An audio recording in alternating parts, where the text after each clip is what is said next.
Assalamualaikum warahmatullahi wabarakatuh. Kita berjumpa kembali pada kajian ilmiah tentang analisis sirah nabawiyah. Kali ini kita akan menyuguhkan satu tema yang sangat menarik. Tema ini sangat menggugah perasaan kita. Dari sisi topik kita sudah begitu terharu melihatnya, yaitu kisah tentang wafat ibunda tercinta Nabi besar Muhammad Rasulullah SAW. Kali ini sebagaimana sebelum-sebelumnya, tetap kita menghadirkan guru tercinta kita, Al-Habib Abdurrahman bin Kamil As-Sagaf, akan menyuguhkan topik tentang analisis ilmiah sirah nabawiyah pada spesial Ramadan kali ini dengan tema yang cukup menarik, yaitu wafatnya ibunda tercinta Nabi Muhammad SAW. Berikut ini akan disampaikan langsung oleh guru kita tentang tema atau topik pada episode ke-14. Saya persilakan, Bib. Bismillah, Masya Allah, la yasrifu su illallah. Bismillah, Masya Allah, la yasuku bil khair illallah. Bismillah, Masya Allah, wa ma bi ni'matin faminallah. Bismillah, Masya Allah, la hawla wa la quwwata illa billah. Allahumma fasalli wa karrim wa zid ala sayyidina Muhammadin wa ala alihi wa sahbihi ajmain. Amma ba'du.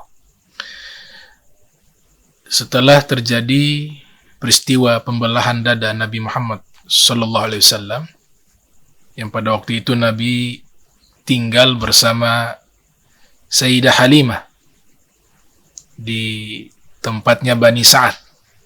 Karena terjadi peristiwa pembelahan dada tersebut, maka Sayyidah Halimah Sa'adiyah mengembalikan Nabi Muhammad ke pangkuan ibundanya di kota Makkah Al-Mukarramah. Di waktu itu usia Nabi kita sallallahu alaihi wasallam menginjak usia 5 tahun. Ibunda tercinta Nabi ingin mengajak Nabi untuk berziarah ke makam ayah beliau yang ada di kota Madinah. Maka kakek beliau, Sayyiduna Abdul Muttalib, membiayai perjalanan ibunda Nabi bersama Nabi dan ditemani oleh Su'aibah atau Barakah bintu Sa'labah Al-Habasyiyah. Maka berangkatlah Nabi bersama ibunda beliau, bersama Ummu Aiman, Barakah bintu Sa'labah. Nama aslinya Barakah bintu Sa'labah. Tiba di kota Madinah dengan tujuan ingin menziarahi ayahanda Nabi SAW, Sayyiduna Abdullah, yang wafat di kota Madinah Al-Munawwarah, dan sekaligus juga mengunjungi kerabat-kerabat dari Nabi kita Muhammad SAW, terutama kakek beliau, Sayyiduna Abdul Muttalib, memiliki keluarga di kota Madinah karena kakek beliau, ibunya adalah Salmah bintu Amrin, adalah orang asli Madinah. Menetap di kota Madinah di keluarga daripada kakek beliau kurang lebih syahran, 1 bulan. Di tengah-tengah perjalanan hendak kembali ke Makkah, ibunda tercinta Nabi SAW, beliau sakit di dalam perjalanan kembali ke kota Makkah. Dan sakit beliau bertambah parah ketika tiba di satu tempat yang namanya Abwah. Abwah adalah qaryatun baina Makkah wal Madinah, satu perkampungan yang berlokasi di antara Makkah dan Madinah. Dan sampai sekarang kuburan ibunda Nabi SAW masih bisa untuk kita kunjungi, yang ada di perkampungan yang namanya Abwah. Detik-detik menjelang wafatnya ibunda tercinta Nabi Muhammad sallallahu alaihi wasallam, sang ibunda bermimpi bahwa putranya tercinta kelak menjadi seorang nabi yang membawa risalah sang Khalik. Itu dinyatakan di dalam syairnya, in sahha ma absartu fil manami fa anta mab'utsun ilal anami tub'atsu fil hilli wa fil harami tub'atsu bitauhidi wal islami dini abikal bar Ibrahimi. Syair ini bagaimana ungkapan sang ibunda Sayyidah Aminah bintu Wahbin bahwa beliau bermimpi kelak anaknya menjadi seorang nabi yang membawa risalah sang Khalik. Maka selepas itu wafatlah sang ibunda di daerah yang namanya Abwah, satu perkampungan yang namanya Abwah. Kembali Nabi SAW ke kota Makkah bersama Ummu Aiman. Ummu Aiman adalah orang yang berjasa di dalam perjalanan sejarah kehidupan Nabi Muhammad sallallahu alaihi wasallam, sehingga Nabi menganggap layaknya seorang ibu. Ummu Aiman adalah budak wanita milik ayahnya Nabi, kemudian diwariskan kepada sang ibunda Sayyidah Aminah dan dimerdekakan di masa Nabi Muhammad sallallahu alaihi wasallam.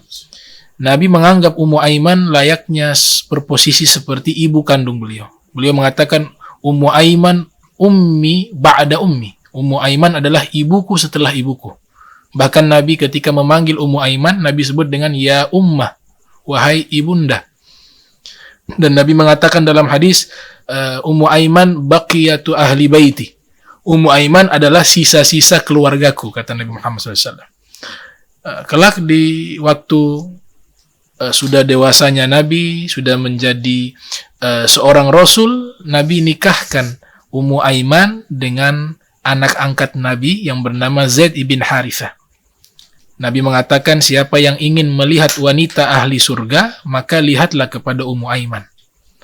Menikahlah Zaid ibn Harithah dengan Ummu Aiman, lahirlah seorang putra bernama Usamah bin Zaid. Nabi kembali bersama Ummu Aiman ke kota Makkah. Kakek beliau sangat terharu, sangat kasihan dengan keadaan cucunya Nabi Muhammad SAW yang kehilangan ayahnya di saat beliau di dalam kandungan, dan di usia 6 tahun tepatnya sang ibunda pun wafat. Maka diambil alih asuhannya oleh kakek beliau Sayyiduna Abdul Muttalib. Nah, ini adalah biografi singkat atau peristiwa singkat menjelang atau peristiwa ibunda Nabi wafat. Ya. Ya. Ada satu hal yang perlu saya tanyakan kepada Bib. Saat wafatnya ibunda Nabi SAW ini, bagaimana kondisi psikologis ya? Mungkin dalam pandangan manusia biasa ya, mungkin kita sedikit mengetahui bagaimana kondisi atau keadaan Nabi kita tercinta Rasulullah pada saat detik-detik atau awal sampai detik-detik sampai dengan setelah itu wafatnya ibunda. Kira-kira ada pandangan-pandangan historis yang mungkin kita bisa ketahui ya. Secara psikologi, Nabi memiliki sifat manusiawi. Layaknya anak-anak yang kehilangan sang ibu mengalami kesedihan, dan Nabi sangat mencintai kepada sang ibunda. Huwa basyarun lakal basyar. Nabi secara fisik memang memiliki sifat-sifat manusiawi, tapi diberikan keistimewaan tertentu. Jadi secara psikis Rasulullah SAW mengalami kesedihan. Sebagaimana diriwayatkan, Nabi pernah menangisi putrinya yang wafat. Kemudian sahabat menyatakan kepada Nabi, ya Rasulullah, engkau menangis? Maka Nabi mengatakan, man la yarham la yurham. orang yang tidak punya kasih sayang, maka tidak akan disayangi oleh Allah Subhanahu wa taala. Jadi perasaan sedih dengan mengekspresikan kesedihan tersebut itu adalah tanda dalam hatinya punya ikatan sayang kepada sang ibu, dan itu secara fisikis Rasulullah SAW memiliki hal tersebut. Apalagi ibunya ini adalah seorang wanita yang sangat baik di dalam mendidik Nabi Muhammad SAW, walaupun dalam masa yang sangat singkat. Di sini yang terakhir saya tanyakan, posisi Ummu Aiman ini apakah merupakan bagian terpenting dalam sejarah keberlanjutan setelah wafatnya ibunda Nabi, menggantikan atau sekedar mendampingi? Ya. Jadi Ummu Aiman berperan layaknya seperti pelayan Nabi, membantu Nabi. Itu adalah pujian kepada Ummu Aiman, bagaimana peran Ummu Aiman di dalam mengabdikan dirinya untuk melayani orang tua Nabi dan menemani Nabi Muhammad SAW. Nah, jadi Nabi memberikan beberapa julukan kepada orang-orang yang memiliki jasa kepada Nabi dari golongan wanita. Nabi sebut dengan sebutan ibu, dan itu banyak. Di antaranya juga Halimatus Sa'diyah, Nabi juga menganggap sebagai ibu. Ibundanya Imam Ali bin Abi Thalib, Fatimatu bintu Asad, bahkan Nabi yang menguburkan, ya, dan Nabi mengatakan ini adalah ibuku.